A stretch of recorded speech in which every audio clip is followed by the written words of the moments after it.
আমার বন্ধু যখন ক্লাস 6-এ পড়ে তখন একটি মেয়েকে প্রপোজ করে। ওই মেয়েটিও তার সাথে পড়ে। তো মেয়েটিকে যখন প্রপোজ করে তখন মেয়েটি বলে, আমি তোর বাবার কাছে বিচার দিব। তো বন্ধু তো সারাদিন স্কুলের টেনশন, কারোর সাথে কথা নাই, কিছু বলে না।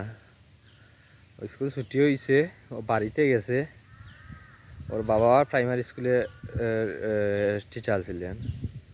তো তার বাবার আগে বাড়িতে গেছে, গিয়ে ভাত খেয়ে ও বাড়ির ঘরের সামনে একটা পেয়ারা গাছ ছিল, ওই ভয় পেয়ে পেয়ারা গাছের উপর একটা বালিশ আর একটা খাতা নিয়ে উঠে পড়ছে যে যদি বাবার কাছে বিচার দেয় তাইলে তো ওর ফিটের চামড়া থাকবে না।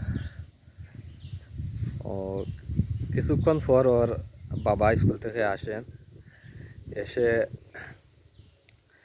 এসে তাকে বলেন, এইখানে কি খরচ?